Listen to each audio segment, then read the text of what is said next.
নমস্কার প্রিয় ভক্ত বন্ধুরা, দীপ চক্রবাণী চ্যানেলে আপনাদের সবাইকে স্বাগত।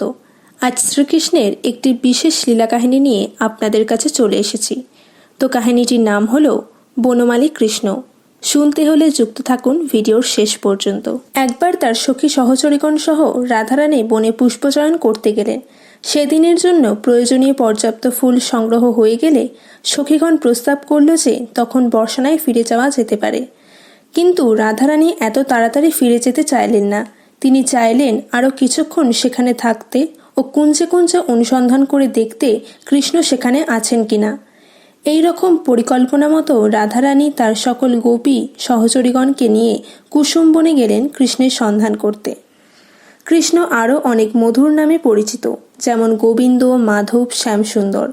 সমস্ত সখীগণ তাকে এই নামে জানে, কিন্তু তারা জানে না যে কৃষ্ণ বনমালী নামেও প্রসিদ্ধ। বনের অর্থ কানন বা বাগান, আর মালী বলতে তাকেই নির্দেশ করে যে সেই কানন বা বাগানের পরিচর্যা করে। এইভাবে বনমালী শব্দের অর্থ কোনো বন কানন বা বাগানের পরিচর্যাকারী। যখন রাধারানী ও তার সহচরী গোপিকাগণ বিভিন্ন বন নিকুঞ্জে কৃষ্ণের সন্ধানরত, তখন একসময় হঠাৎ কৃষ্ণ এক ফলক আকীর্ণ বনবীথিকা থেকে একজন সুদর্শন বনমালীর ছদ্মবেশে সেখানে উদিত হলেন।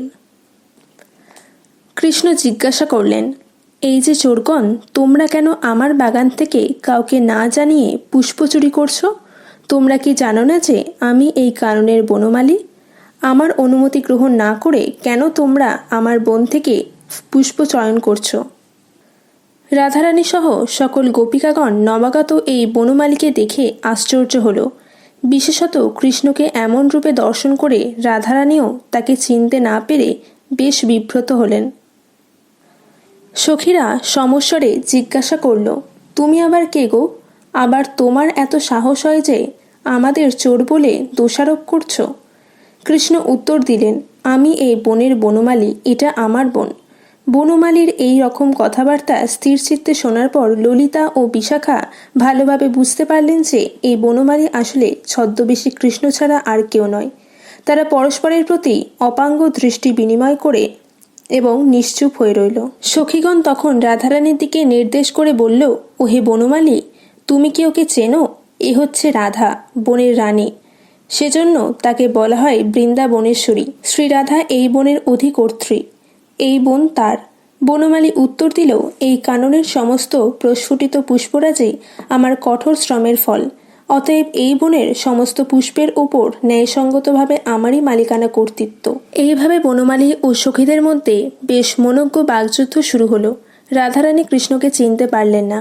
তিনি কিছুটা বিব্রত হলেন ও নীরব রইলেন। অবশেষে তার দৃষ্টি পড়ল বনমালীর কোমরবন্ধন থেকে উঁকি দেওয়া বংশীর দিকে। তখন আর তার বুঝতে বিলম্ব হলো না যে বাঘ বিদগ্ধ এই বনমালীকে। তিনি বলে উঠলেন, এর সঙ্গে তর্কযুদ্ধ করে লাভ নেই।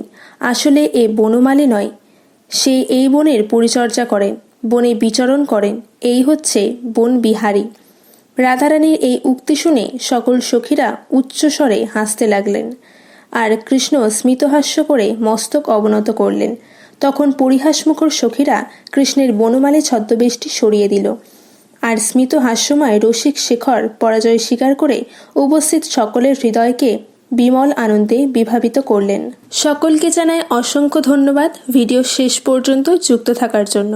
হরে কৃষ্ণ।